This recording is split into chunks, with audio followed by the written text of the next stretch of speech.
회사에서는 일방적으로 이러이러한 업데이트가 필요할 것 같은데 라는 걸 정하고 사람들한테 이걸 그냥 따라라 라고 하는 방식으로 탑다운 형식이라고 얘기를 하는데요. 그렇다면은 이더리움이라고 하는 누군가 특정 기관이 통제할 수 없는 네트워크에서는 어떤 업그레이드 과정이 필요할지. 분명 이더리움도 2015년에 처음 생겼지만 계속해서 기술적인 발전이 필요하고 그 과정을 진행을 해야 되긴 할 텐데 어떤 방식으로 진행되는지, 그게 바로 EIP와 관련이 있습니다.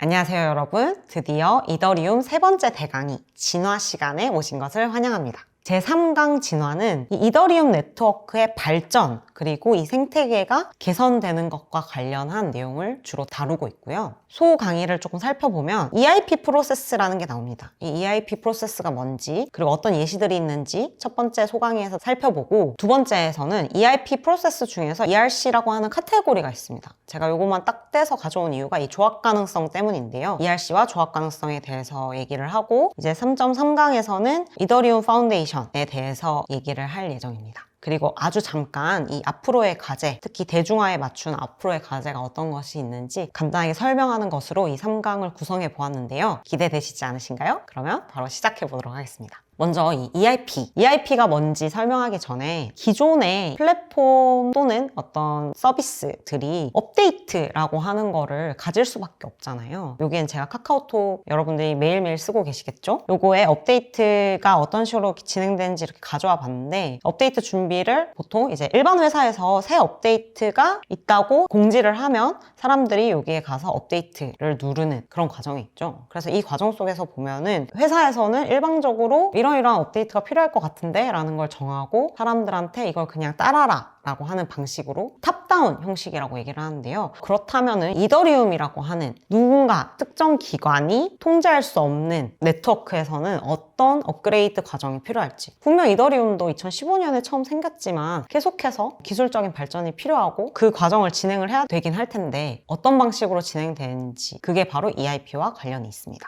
여기 보시면 이더리움 커뮤니티가 앞에서 어떻다고 말씀을 드렸죠? 굉장히 진보적인 커뮤니티고 누구에게나 피드백을 할 수 있는 그런 권한을 주고 있고, 이 피드백에 굉장히 수용적이고 열려 있습니다. 그게 실용적이라면 말이죠.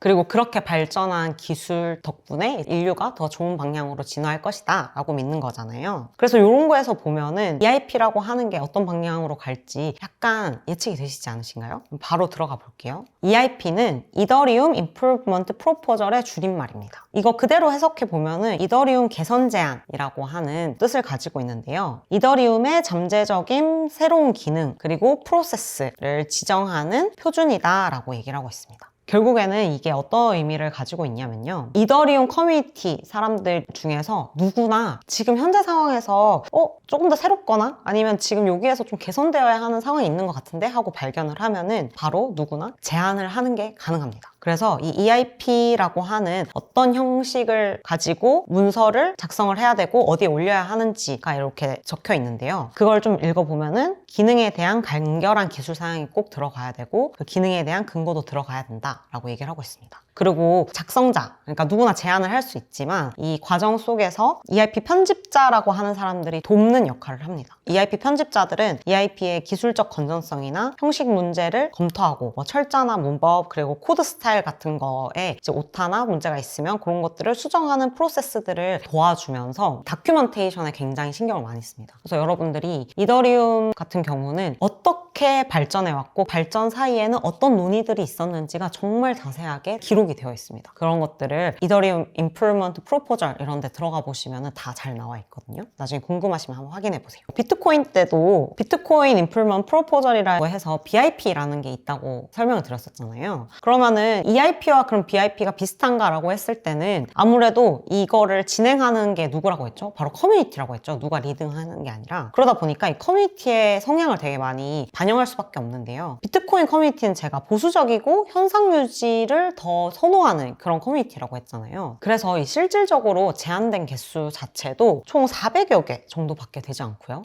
그 중에서도 수용된 게 100여 개 정도밖에 되지 않습니다. 이더리움보다 더 긴 역사를 가지고 있음에도 불구하고 어찌 보면은 이더리움은 지금 막 몇천 개가 되는 EIP들이 존재를 하거든요. 여기는 400개밖에 없다라고 하면 얼마나 적은지. 그래서 커뮤니티가 역시 이런 것들을 보여주는 거라고 보시면 되겠죠. 그래서 이 EIP가 뭔지는 알았는데 그러면은 이더리움 역사 속에서 어떤 EIP들이 존재했는지도 한번 같이 살펴볼까요? 먼저 2016년 7월에 있었던 EIP 그리고 그로 인한 업그레이드 EIP779라고 해서 다오 포크라고 하는 게 있었습니다. 앞에서 더다오 해킹 사건 그리고 그걸로 인해서 이더리움이 현재 이더리움과 이더리움 클래식으로 이제 나눠진 그 포크 사건이 있었다고 말씀을 드렸잖아요. 그 사건 때문에 이 이더리움 블록체인을 다시 이제 재배치시키는 그 업그레이드를 한 게 이 다오 포크 업그레이드라고 생각을 하시면 됩니다. 그리고 두 번째는 2021년 8월에 네트워크 수수료가 기본 수수료 그리고 우선 수수료로 나뉘고 기본 수수료는 소각되는 방식으로 바뀌었다라고 말씀을 드렸잖아요. 그게 바로 EIP 1559라고 하는 EIP를 실질적으로 실행시켜서 노드들이 업그레이드를 다 같이 한 거를 런던 업그레이드라고 합니다. 그리고 이제 파리 업그레이드라고 해서 POS로 전환했던 그게 EIP 4399와 EIP 3675를 비롯한 여러 EIP들을 실질적으로 또 업그레이드 시킨 케이스가 바로 더 머지 파리 업그레이드였는데요.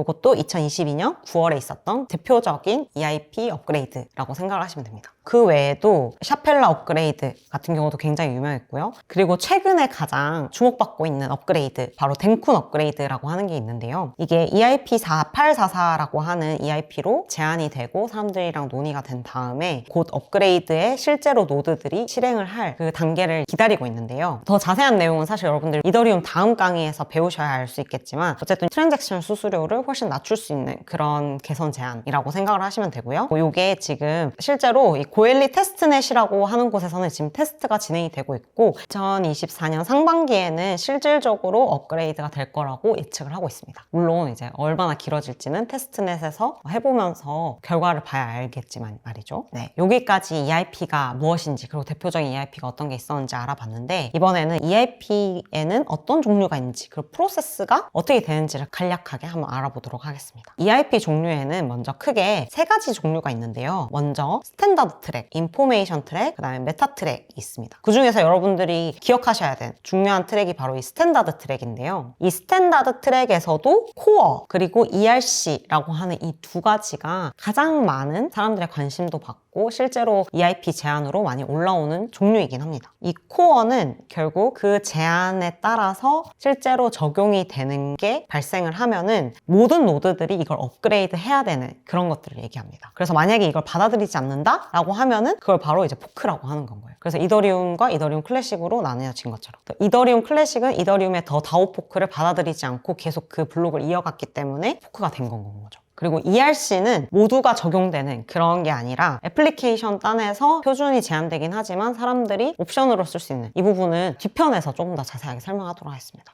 어쨌든 이 두 개가 가장 중요하다라는 거. 여러분들께서 EIP 인사이츠라고 하는 웹사이트 강의 설명란에 올려놓긴 할 텐데 여기에 들어가시면 EIP와 관련된 많은 통계 자료 그리고 어떤 EIP가 존재했는지에 대해서 잘 정리를 해놨습니다. 그래서 한번 참고해보시면 좋은데요. 여기서 보시면 2024년 1월 14일 기준으로 722개의 EIP가 제한되었다라는 통계를 보여주고 있네요. 근데 그 722개 중에서 코어, 아까 가장 중요하다고 하던 코어가 238개 그리고 나머지는 딱 봐도 훨씬 적은 숫자죠. ERC도 코어만큼이나 많은데 요거는 두 번째 소목차 강의에서 더 다루도록 하겠습니다. 그리고 EIP 프로세스가 어떻게 되는지도 간단하게 정리를 해봤는데요. 크게는 초안, 검토, 라스트 콜, 파이널로 이어지는 과정이고요. 그리고 어떤 곳에서든 철회 또는 정체로 갈 수 있습니다. 그리고 대표적으로 리빙이라고 하는 예외적인 것도 있는데 이게 어떤 건지 간단하게 설명을 드리면 EIP 형식을 어느 정도 갖추고 나면은 GitHub 레포지토리라는 곳에다가 양식에 맞춰서 제안자가 초안을 써서 올립니다. 그러면은 검토, 동료평가를 받고요. 그 다음에 이제 마지막으로 진짜 이거 확정하면 괜찮을 것 같아 라고 하는 2주 기간의 검토를 받고 그것까지 넘어가고 걸고 나면은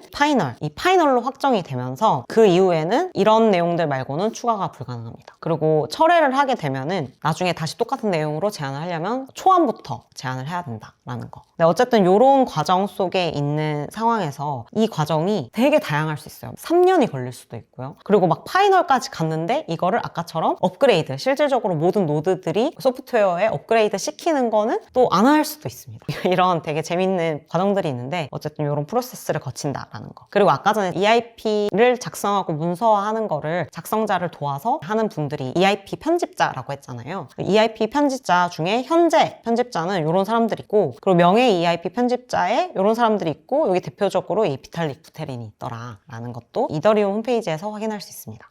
그런데 저런 프로세스 외에도 되게 이더리움은 네트워크고 커뮤니티다 보니까 어떤 회사가 딱 이렇게 해, 우리한테 제출해, 그럼 우리가 받아줄게, 이런 게 아니잖아요. 그래서 되게 많은 새로운 플레이어들이 그 과정 속에서 각자의 역할을 하거나 아니면은 어떤 웹사이트를 열거나 이런 것들이 만들어지는데, 처음부터 초안을 딱 올리기보다는 다들 사람들이 이런 포럼 같은 곳에서 충분히 논의를 하는 그런 웹사이트가 있습니다. 그걸 바로 이제 이더리움 매지션이라고 하는데요. 여기에서는 SNS와 달리 굉장히 기술 주제에 대한 토론에 집중하기 위한 포럼장이라서 들어가 보시면은 정말 딱 그 주제에 대해서 기술적으로 막 서로 열띤 토론을 벌이고 있는 거를 보실 수 있습니다. 그리고 이더리움 캣허더스라고 하는 그룹은 동료 리뷰라고 하는 거를 도와주고, 그 외에도 이렇게 되게 많은 것들을 돕고 있는 그런 개인들로 시작된 어떤 다오 같은 조직인데요. 실제로 이더리움 캣허더스는 기술적으로 굉장히 뛰어난 사람들한테 존경받는 명예직에 속한다고 합니다. 여기에 이제 초청을 받아서 들어가게 되면은 다들 어느 정도 인정받는 분들이시구나. 그런 개인들이 자발적으로 모여서 누군가한테 고용되는 것도 아니고 이더리움 개선 제안, 그리고 그걸로 인한 업그레이드에 도움을 주기 위해서 이런 것들을 하고 있다라는 거. 그리고 뭐 개발자 콜 같은 것도 따로 있고요. 그래서 이런 것들을 통해서 EIP라고 하는 과정이 이제 만들어지고 있다라고 생각을 하시면 됩니다. 그러면 이제 마지막으로 EIP 중에서도 코어, 모두가 업그레이드를 해야 되는 그 예시 중에서 더 머지 케이스가 어떻게 진행되었는지 한번 같이 보는 시간을 가져보려고 하는데요. 이게 이제 이더리움 매지션, 초안 전에 사람들이 충분히 논의를 하는 장소가 있다고 했잖아요. 여기 들어가 보시면 Primordial Soup이라고 하는 이 카테고리를 선택을 하면은 여기에서 이제 초안 이전에 완전 초반 부분의 논의들이 여기에서 이루어지고 있습니다. 그래서 EIP 365 더 머지와 관련했던 그 내용도 여기 들어가 보시면 확인을 하실 수 있고, 그래서 그 뒤로 첫 번째 드래프트가 2021년 7월 22일에 작성이 됩니다. 그래서 그 작성이 된 내용과 그 뒤로 얼마나 많은 논의들이 있었는지, 물론 그 전부터 계속 이더리움 머릿속에는 백서를 작성할 때부터 이게 있었지만 실질적으로 이제 이행해 나가기 위한 내용들이 커뮤니티에서 토론의 장이 열렸다 라고 생각을 하시면 되고요. 그리고 마지막으로 피어 리뷰까지 끝내고 파이널 단계로 들어갔는데, 그 과정에서 제가 그랬죠. 클라이언트 노드 소프트웨어에 해당 EIP 개선을 실행을 하게 되면 모두가 그걸 따라야 된다. 그리고 따르지 않으면 어떻게 된다? 포크를 하게 된다라는 거. 그래서 다 같이 머지를 해서 지금은 이더리움 네트워크에서 함께 활동을 하고 싶다면은 이 POS라고 하는 지분 증명을 따라야 하는 그런 상황이 되었다고 생각하시면 됩니다. 그리고 진짜 마지막인데, EIP 참여자가 어떻게 되는지 보면은 이더리움이 진짜 실질적으로 탈중앙화 되어 있는지를 한번 확인해 볼 수 있을 것 같아서 자료를 가져와 봤는데요. 여기 보시면은 1, 2, 5, 10 이렇게 숫자가 있는데, 이게 어떤 의미냐면은 실질적으로 EIP에다가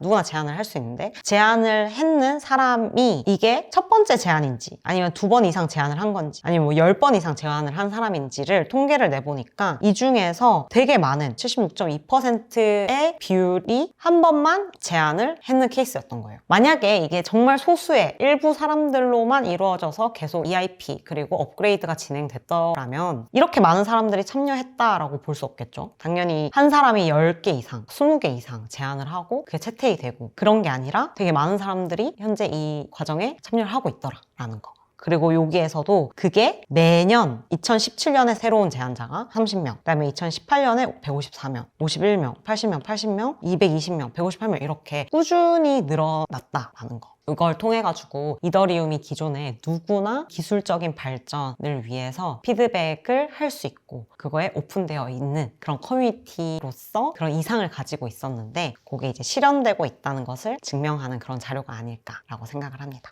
네, 여러분 여기까지가 3강의 첫 번째 소강의 EIP 프로세스와 예시에 대한 내용이었는데요. 재밌으셨나요? 그러면 이제 3강의 두 번째 강의에서 뵙도록 하겠습니다. 감사합니다.